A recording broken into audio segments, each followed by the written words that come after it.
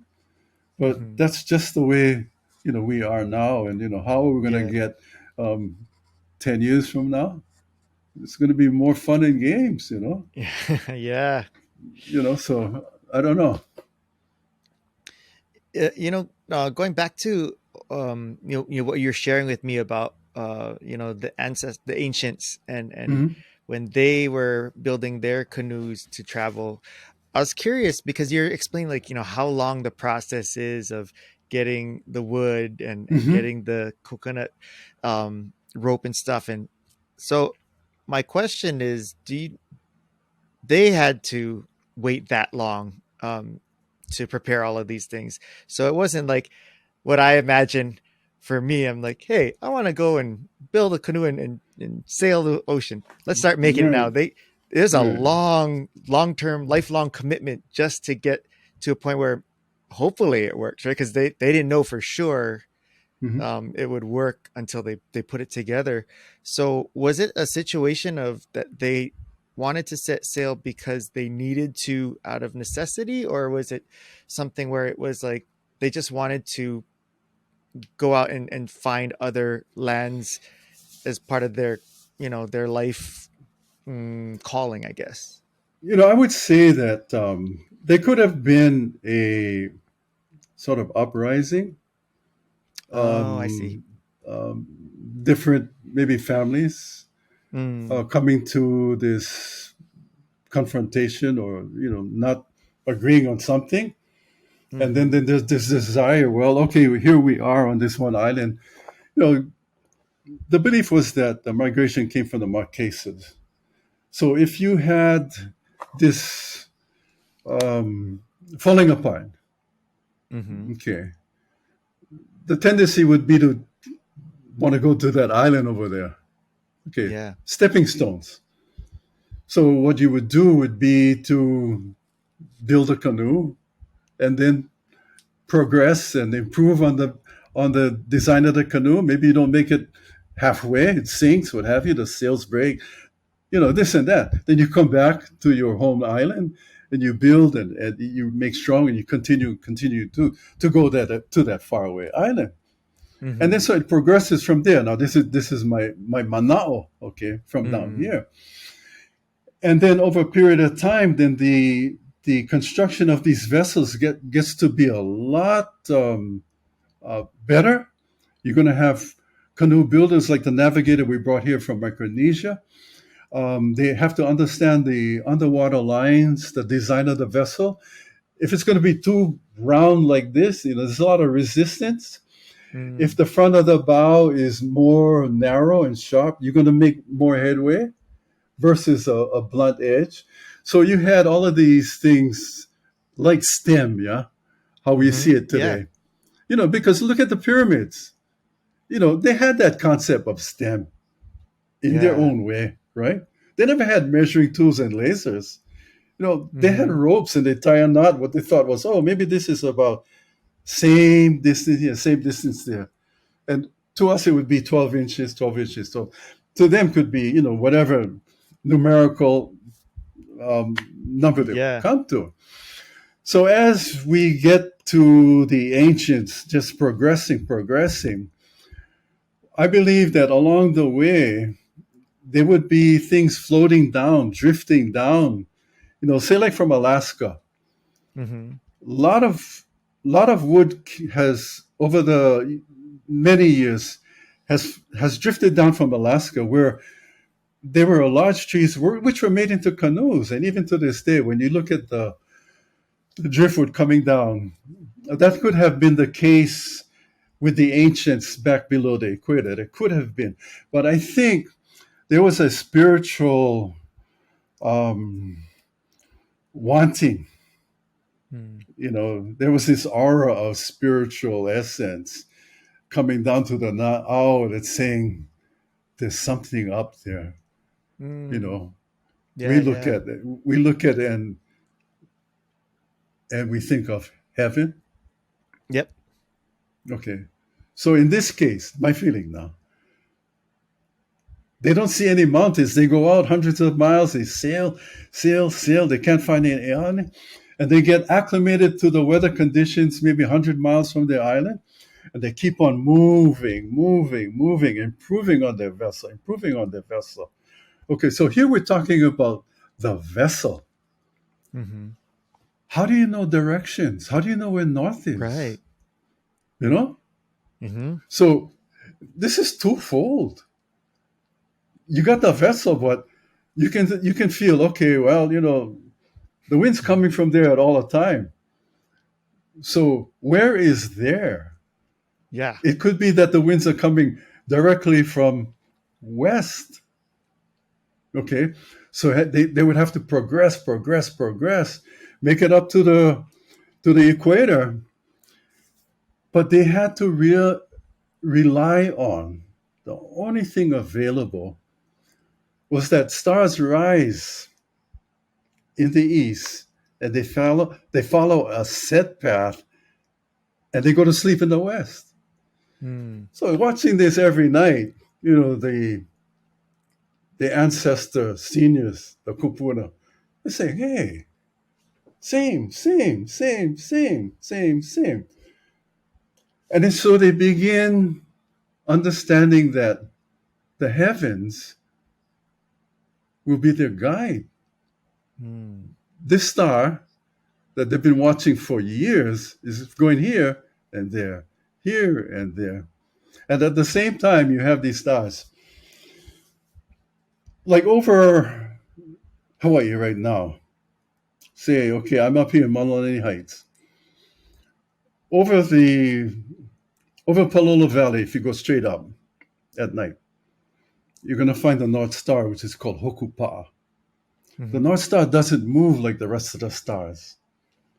So that's a good reference point. Now, if you're Mm, down yeah. below where the ancestors came from, you got the Southern Cross. It comes up like this and goes over. It doesn't move and it go sleep in the west.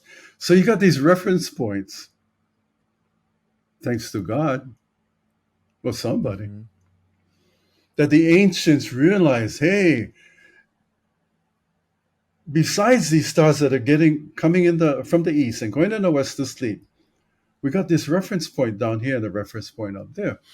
So tonight, if you look up there, there's going to be Hōkūle'a, which is a very tiny star. Now, right above Hōkūle'a is going to be this upside down soup ladle. These ladles that you use for soup. Okay. Mm-hmm. The cup of the ladle, here's Hōkūle'a. The cup of the ladle revolves around the North Star. Okay. Mm-hmm. Right now, maybe that ladle is down there someplace. Okay. Tonight's going to come up. Mm-hmm. At the end of the handle of the ladle is this orange, yellowish, bright star. It's blinking. Okay. The name of the star is Arcturus.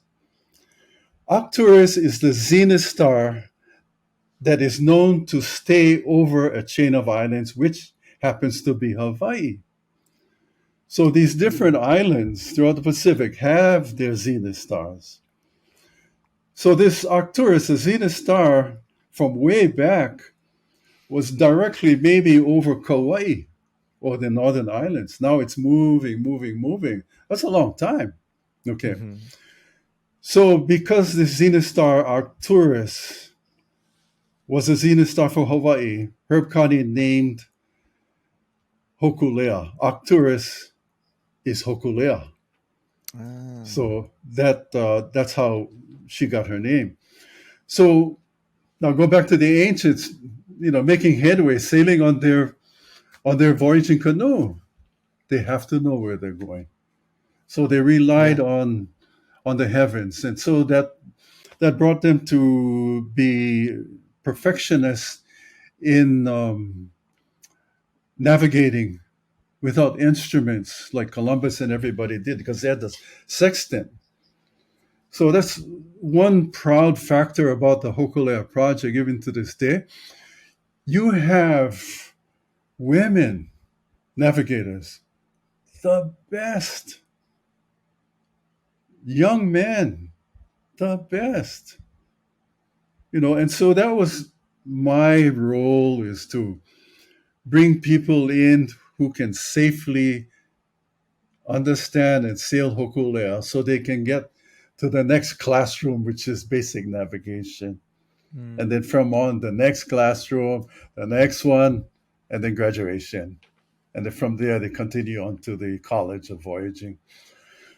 So, that was my role, and they've done good. And look at them today. Yeah. I know there's so many. I mean, the history of all of your experiences there, but what kind of stories or experiences really stand out for you that are special to you when it comes to this time of from conception to Mhm. what it's grown to. Mhm. Oh, perfect. I like that question because dreams come true. Mm. And in this case, when we launched Hōkūle'a on March 8th, 1975, we trained and we got her away from Oahu. We took her to the outside islands. Then we crossed the roughest channel in the state, Alinuihaha. The waves were big. They were about 30 feet. And, Oh my you know, gosh. I'm steering. Buffalo Keaulana is in a right hull, okay? The right Mm. hull is the male hull. It's called the Akea. The left hull is the female hull. Okay, that's the Ama. So you get these two heavenly bodies, the male hull, the Wahine hull. They're binded together by coconut lashings, and they act as one unit. So I'm steering in the Ama, the Wahine. All my time steering Hōkūle'a, I would choose the female. And there's a story behind that.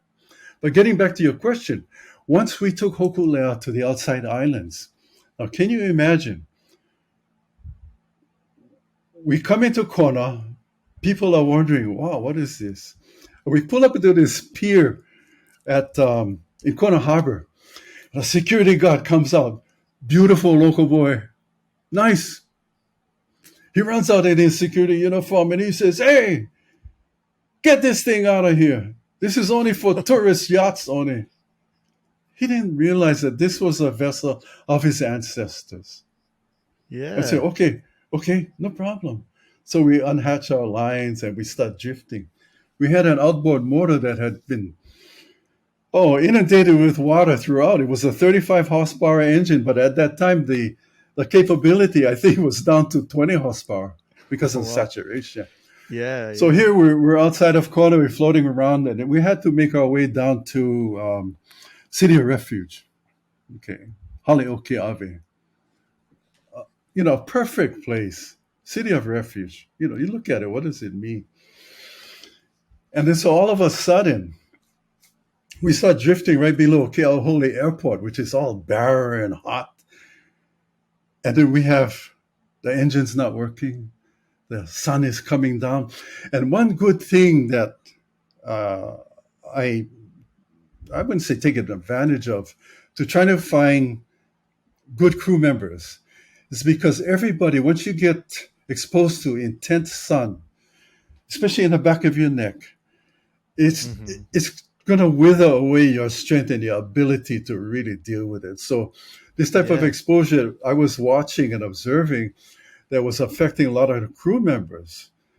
So what a couple of us would do, we just dive off and get into the cold water and dive under the canoe. When you go underneath Mm. Hōkūle'a, it's just like an air conditioning unit. You're getting Yeah. all of this cool air. Then you come back and you're invigorated. Mm. And so this was the only way that the more senior members, we had beautiful young people who never sailed before who were getting lethargic because the sun was beating down on them. Yeah. And then you can see that there's a desire, I don't want to be here. Let me off the boat. There's this Mm. panic thing coming on. Yep. Yep. And so we're drifting, and all of a sudden, there's this pili grass. Okay, what they use for the halaus, the grass on the rooftops, and it's Yeah. frozen just like fiberglass. And it told me that the winds coming down from Mauka, from the mountains, Mauna Loa, is so strong that it bends this pili grass and it stays frozen like that. Ooh. So the area was abandoned. Nobody, even if you're jogging, should be down there. Then all of a sudden, Herb Connie, and all of this, Nolan, I write in a book. He hears this Oli. It's like chanting. Now, Oh wow. how can you imagine somebody kumuhula in this thick, barren landscape out there? So Herb says, "You hear something?" I says, "Yeah, Oli, but who's out here? Who would be foolish enough to do that?" Right. And the Oli gets louder and louder. Then all of a sudden, the pili grass is standing like this, and all of a sudden, swish, Whoa. out steps Iolani Luahini. Now, researcher, the famous Iolani of the volcanoes. Wow. So she finds Hōkūle'a. Okay, so she's doing her ole, and then she slips and she goes to the edge of this precipice, which is all dirt, and she slips and she slides down, but she doesn't get hurt. I dive off of Hōkūle'a, I swim inside, I run up to this dirt embankment, and I pick her up, and I say, "Tutu, you okay?" And she's continuing to ole. Now, do your research on her and look at movies about her, because she goes to this trance-like incantation in all that she does. And as I'm carrying her eyes, and she's talking to the heavens, and she's smiling. And I carry Tutu Iolani through Lantana. I'm barefooted, hot lava rocks of old, and my feet is cut. And I have to walk maybe just less than a quarter mile to a harbor. Just then, Hōkūle'a picks up some wind and comes into the harbor. So Nolan, I did the forensic photography in the fire department. I carried my photography and my tape recording because this would be a historical event. Mm-hmm. You'll see in all of the photographs in the book are mine, and there's more. I Yeah. accumulated and my tape recordings and everything, even of this moment with Iolani. And then so the next day we sail with Iolani, and she's in command of Hōkūle'a. Actually, Wow. Herb is the captain. But now we have Kupuna coming to Hōkūle'a. And all the way down, we're sailing down to Kealekukua, where Captain Cook's monument is. Now, Iolani's home is right on shore. So I tape record her, I photograph her, and it's all in a book. And from that point on, Nolan, magical, mystical situations of truth and nice. You can call it spiritual. It was all happening because we weren't having, and that showed me that there's a dichotomy in voyaging for us at that time. What the optics revealed was that this dichotomy between science and indigenous people's belief in animism would be a continuing factor throughout the Hōkūle'a project. But when we talk about the dichotomy, local family voyaging is a circular style of caring, egalitarian, self-evident, and family-oriented. Science cooperation voyaging is a linear style of management to meet deadlines motivated by aggressive posturing. So compare this. For 7 months, we're on the Big Island, and we're having the spirit of nice. And all of these things come into play. It could be another culture, not only the Hawaiian culture. It could be another culture taking their vessel up there and experiencing nature at its best. So at that, having Hōkūle'a exposed at the City of Refuge, and we do training sails. We take everybody out. But we also had with us 83-year-old Auntie Clara, and she's in the book. And I would see her feeding at the heiau in the evening, about 5 o'clock. She's about 50 yards away from me. I'm on Hōkūle'a because I live on her. And I see her hand gestures going out, and I don't see a human being, anybody swimming. So there's this thing about being ni'ele, nosy, and maha'oi, where you shouldn't, go, question too much. Right, right. So after a period of time, when Tutu came on the canoe, I says, Tutu, excuse me, but, I see you in the evening outside there and you're talking to somebody and, if you fall in, I got to run over there. I'm going to come get you. But, Tutu, if you're going to talk to somebody out there, tell them come by Hōkūle'a. She says, boy, every evening I talk to my sister. My real sister. It's in the book too. My real sister died in a terrible automobile accident. And she came back as Mano the shark. And on her forehead, between her eyes, is a cross. I feed my sister every evening. And boy, that's how she called me. All you folks, your aumakua is Mano the shark. If you ever get in trouble, my sister will come underneath you and bring you up and save you. I didn't question Tutu. Not at all. She told me. I took it in my na'au. And I believed it because storytelling over the years by different people would relate to a shark, aumakua, or the owl, aumakua, or different living items, which is aumakua. Yeah. And so these situations of nice was taking place.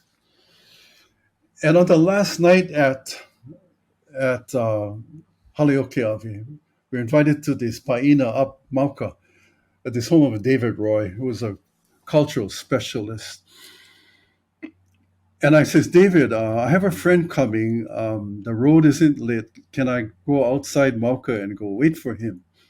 So I walked up a trail behind his house, and it's dark. Then all of a sudden, Nolan, I had this feeling in my na'au, and then goosebumps just coming up my spine, just coming up.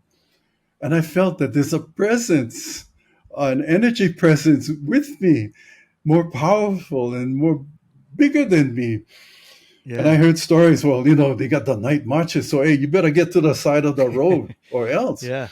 I didn't know what to do. There was no light there. So out of respect, I just went to what I felt was the side. It was just landscape. Then I could feel this energy presence come past me and going down. And then it withered away and it was all still and I couldn't feel anything. So just then the people who lived at the house, David Roy's wife, called me and she says, Kimo, are you out there? Are you okay? I says, yes, I'm coming back. So she says, come. They had the radio on to a radio station in Hilo or Kona.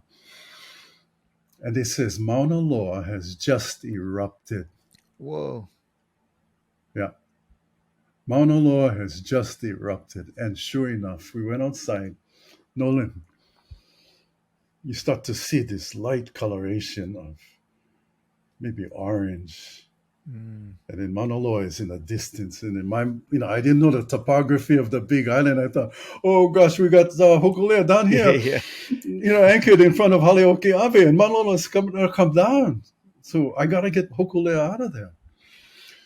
So Nolan, we stayed there, and we just looked up into the heavens, the clouds that was going by. Oh, beautiful coloration, especially the clouds being backlit. By this light from Mauna Loa, which is at a distance. So the colorations was nice. You get these orange, you get these yellows, and then you get in front of that different shades of gray. And then so I start talking to the crew members that we have. I said, so we got to go. Let's go untie Hōkūle'a. Let's take her out. Even though Mauna Loa is not going to, the lava isn't going to come here. Let's just take her out. So we got in a car owned by a man from Kona. And as we were driving down this winding road, because we were at Mauka, Nolan, all of a sudden this big white bird came over the front of top of the car, came down over the hood, and stayed in front of our car, and the wings like this. And it Oof. just kept on going. It was a big white owl. And he just stayed in front of us, maybe about a distance of 2 cars. Wow. And he followed us down. And as soon as we came down to the lowlands, the city of refuge, the owl went up, up. We got down, we got on Hōkūle'a. We untied the ropes, and we sat there and we watched. And we turned on our portable radio to KCCN. And Skylark and I think Kiloa, they were playing beautiful music. So here we're sitting on Hōkūle'a, the city of refuge, and all the hell, okay, all the keys, the whole setting of nice. And we're watching the night sky, orange, red, beautiful. And the water is malie, flat and calm, flat and calm. And the music from KCCN, I mean, what a setting. Yeah. So Roland, all of a sudden, the crew member and I, Lani Kavaloa, Magic Man, Hōkūle'a is like this, still. All of a sudden, she lifts up like that, and she goes like that. A single wave, not a breaking wave, came from outside, rolled under her, rolled to shore. There was no wave action outside. There was no wave action. To this day, I don't even want to guess what it was. But my tape recording, Lani and I are talking, and you can hear KCCN music. Valuable tape right now. Yeah. And they were talking about, look at that. That cloud formation looks like a person. So in these formations, we were seeing what we felt we saw, but it was fun. Yeah. It wasn't a frightening moment. Yeah. So getting back to, your question, as we progressed, every day we exuded a spirit of nice. And in return, these magical, mystical moments of truth and nice, spiritual moments, for us, became to be obvious. And it continued with us as we continue sailing all the way up to Kauai High, where the winds are very, very torrential. And it continued. And so we had to wait. We were supposed to leave from Kauai High. And if you go up there, Nolan, there's this giant heiau, Pu'o just looking at it, it tells you something that it's alive. And so this big Pu'o Kohola is looking down at Hōkūle'a, which is a little baby in the middle of the harbor, and these winds are just blasting us. And the rope behind it, I got tied up to the stern line. The wind is so strong that Hōkūle'a is being lifted like that, and it's shaking. Oof. So we had our sails down, and if my line broke, it would catapult Hōkūle'a into the breakwater, which was not too far away. So we were with these odds. And so the new crew came on board. Of course, a pulley was given by Herb Connie. We had to hope for the best. The idea was to get out of here. And so Tutu Clara wanted to sail from Kauai High with us to Maui. Now, she's 83 years old. And the powers that be, management, Herb Connie says, oh, no, Tutu, this is going to be really violent seas. So we flew her to Maui. Okay. When we finally had a break in the wind, we made a sharp right turn. We missed the breakwater. We started going up to Mahukona. And we were just smoking downwind towards Hana. And I went in the hall and I started recording. Nolan, it sounds like you're right next to the engine of a jet plane. Wow. That's the water going by. Jeez. So we start sailing, and in the book, you're going to see me steering Hōkūle'a downwind, and that's tough. But the ride downwind, and if you really want to experience that sensation. I tell you, go to Palani Vaughn's album, Hōkūle'a, play that song, and you're going to see and imagine yourself with us at that moment. You know, I Hmm. told Palani about this experience. He's my cousin, and I says, this is how we were moving." So he wrote that song, Wow. Hōkūle'a. So as we were sailing and really feeling good that we were in control, for some reason, Hōkūle'a started to go a little to the left and come back. She went into this attitude where she was going to we call it jibe. It can be very dangerous. So she's going to turn up all of a sudden. Well, Buffalo and I made the correction. We sort of brought her back. All of a sudden, the top of the back mast broke. It was a ironwood about this piece, about this size, about this dimension. The Mhm. thing broke off and hit me in the head. Ooh. So I was bleeding from here, and I felt like I was going to knock out. Yeah. I was getting a blur. So Herb Connie yelled out, "Buffalo, come get Kimo!" But at the same time, Herb yelled out, and he pointed in the water, "Ma, no!" And so the other crew member, Lani Kavalo, he also says, "Ma, no." Right next to me in the water was this black shark. So was that Tutu's sister? Soon as Buffalo grabbed me, and when he grabbed me, it was with such unusual strength that a human can Mm. do, lifting me, and I was maybe 190 pounds. He lifted me like I was paper, Wow. and he brought me, and that's the now kicking in. Then Yeah. I came out of it. And so the talk on the canoe at that time, and Herb Connie wrote about it in a magazine article that he and other crew members witnessed this shark. Most of the sharks are gray in color. This one was gray, Mhm. but Lani Kapaloa saw it as being more dark as you come up towards the front. Yeah. So when we got to Maui, Tutu was already there, and I ran up on the beach, and I had tears in my eyes, and I says, "Tutu, guess what?" And she went, "Boy, I know. My sister came help you." I Yeah. didn't Oh, question her. wow. So all of these things continue, Nolan, and you're going to read about That's it in a book incredible. as we got to Oahu, where I think management, science, they don't believe in these magical things because it can't be Hmm. proven over and over again. Right. And the fact that we had tea leaf was not acceptable. And Hmm. so we began to see this dichotomy was very, very clear that science owned the project by then. Hmm. It was going to be their call. Yeah. We couldn't show.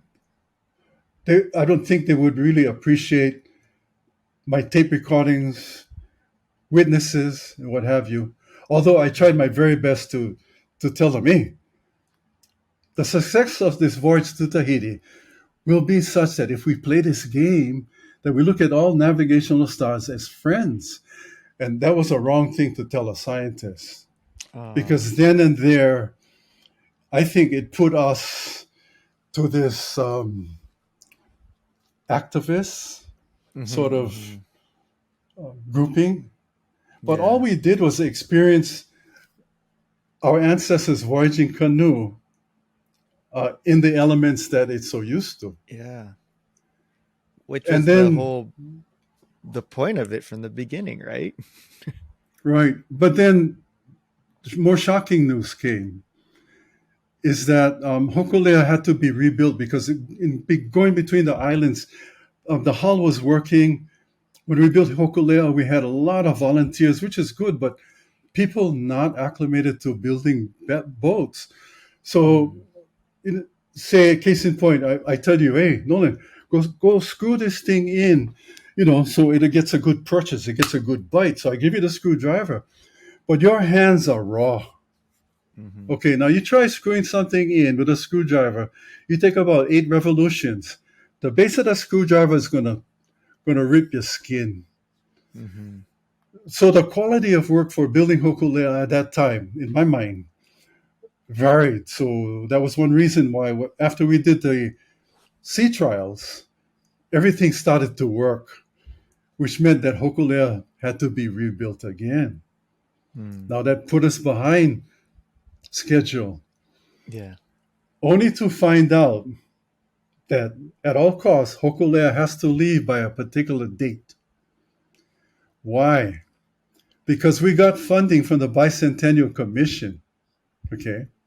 And the agreement was that Hōkūle'a shall leave simultaneously with recreations in honor of the American Revolution and the 200th anniversary of the Declaration of Independence. Mm. So Hōkūle'a had to leave at the same time or thereabouts when there was recreations of George Washington crossing the Delaware, Paul Revere's Ride, the Boston Tea Party, and all of the events that took place for the American Revolution. It was necessary at that time, considering, this despot that was in England trying to rule, the different colonies here.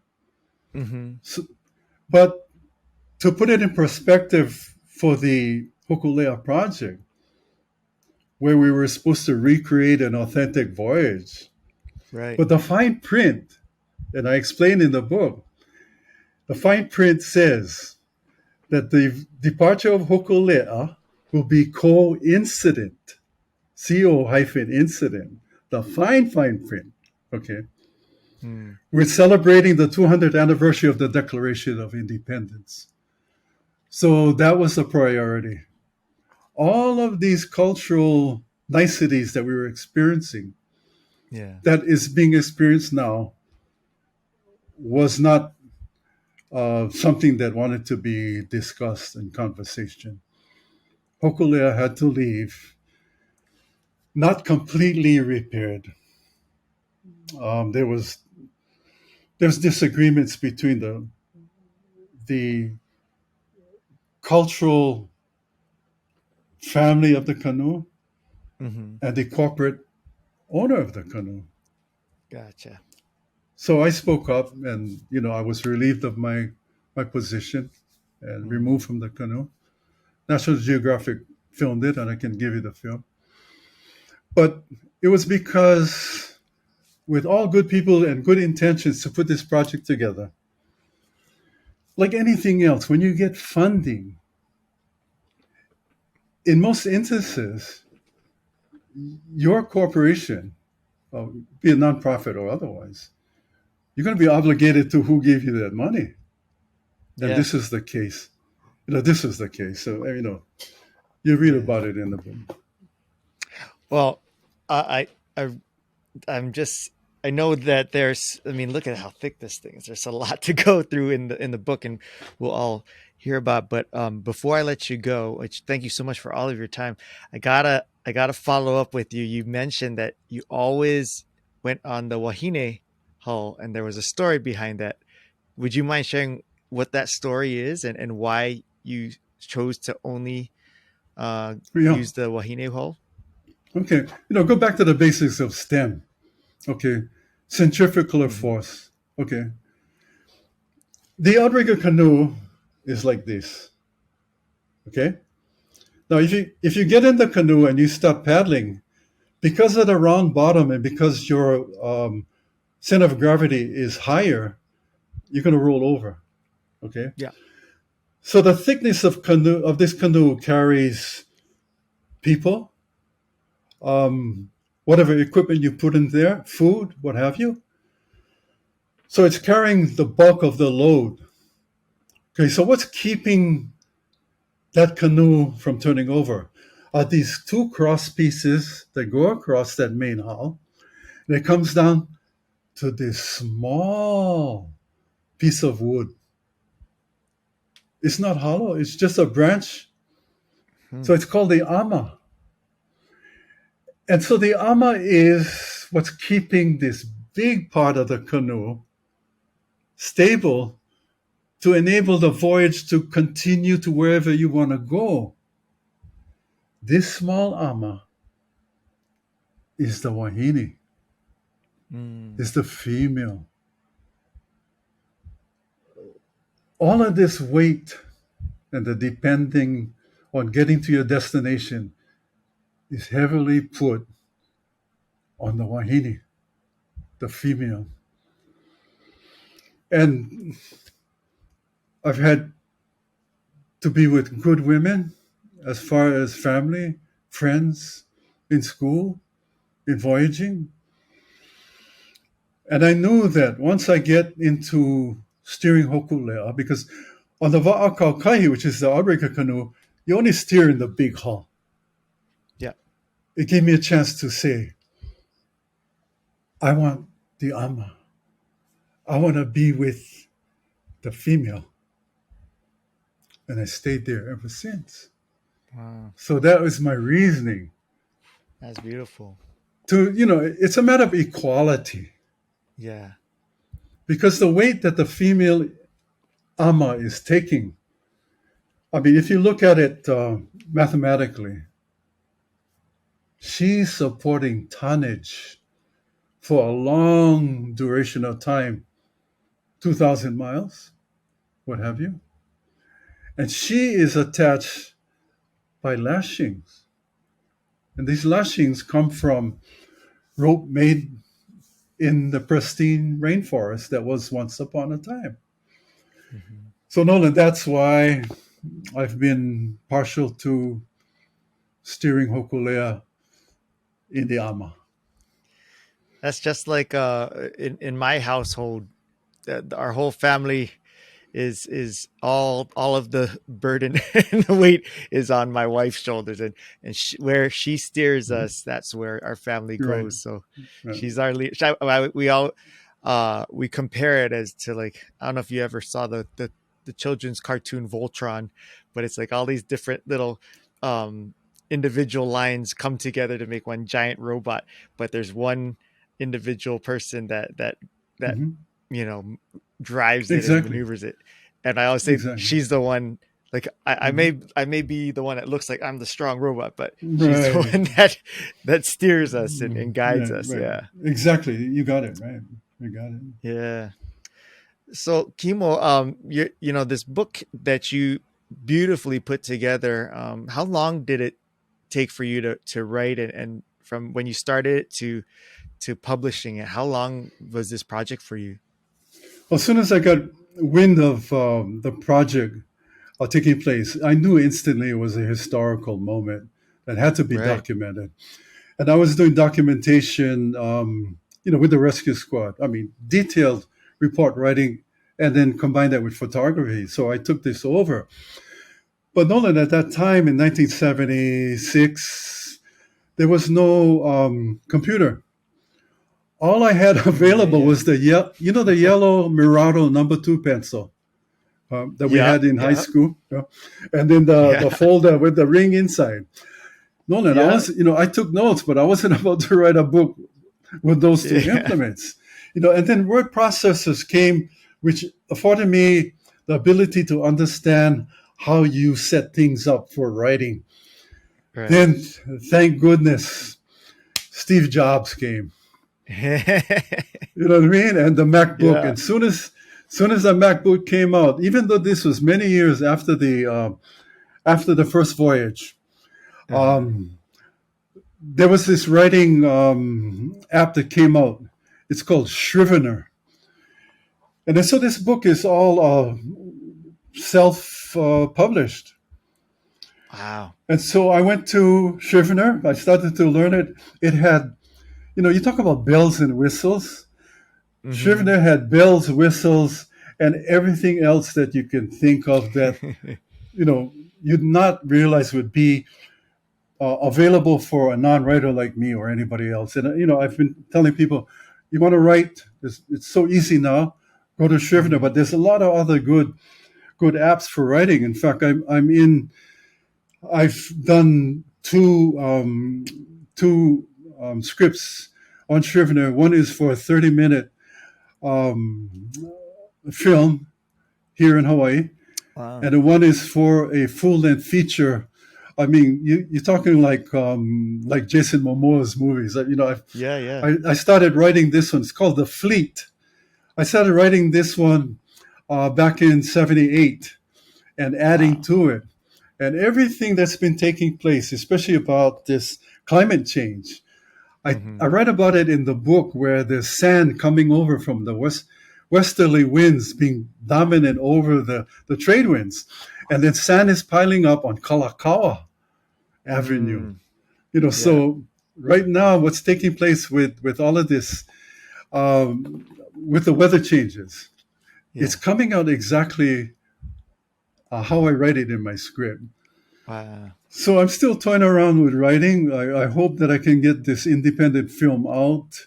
Um, I know it'll be a winner because I'm speaking on behalf of the Tea Leaf, Mm, and I'm at 20 minutes. There's maybe three actors, and it gives you a big message right there. So I'm looking at possibly a couple of people because I was involved in SAG for over 30 years, and I always study production mm-hmm. and where I can cut people out of a production and then try to maintain everything by myself or a limited amount of crew.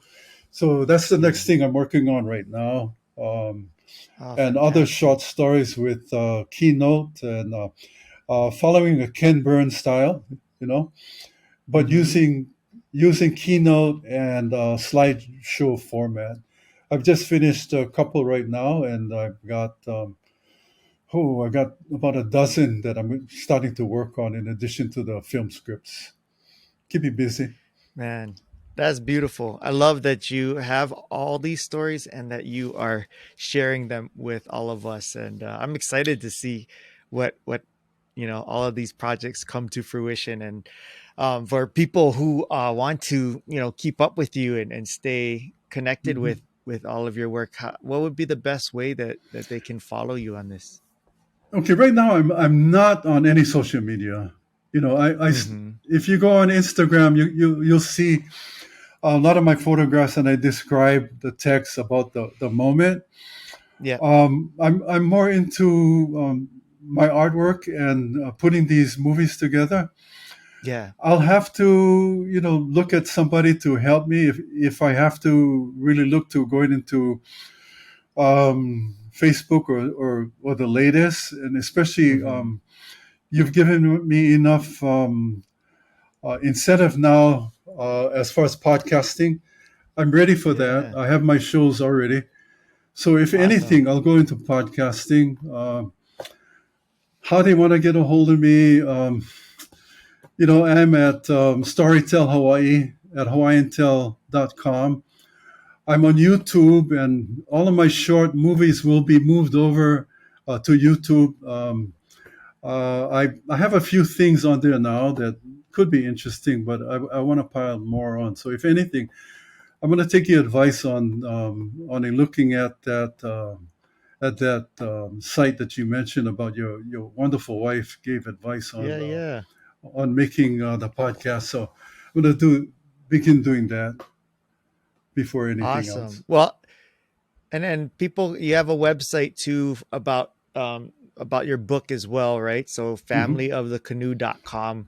So Right. on there, people can read excerpts from it and stuff and see some photos and such, and Right. can also buy the book itself too, right?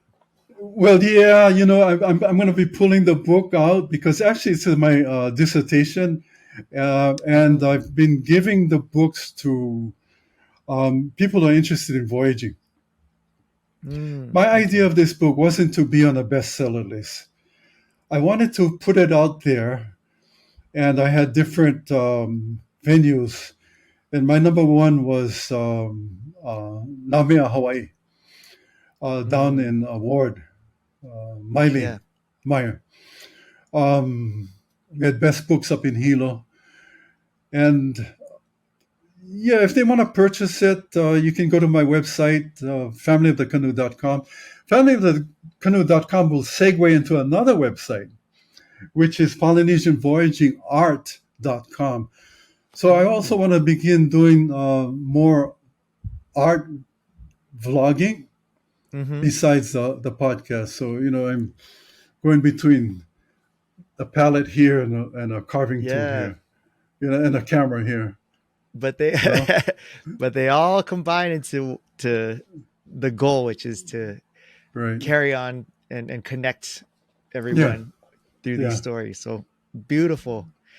Oh, Kimo, this has been so amazing. I'm so glad that, whatever reason, our paths got connected. But it's been truly a joy to get to know you a little bit on this podcast. But I'm so grateful that you took that time to, reach out to me, and I'm excited to see all of your endeavors come to fruition here in the very near future. But thank you so much for this time, and thank you again for the book as well. This is Oh, my pleasure. a beautiful book and a wonderful gift. Thank you.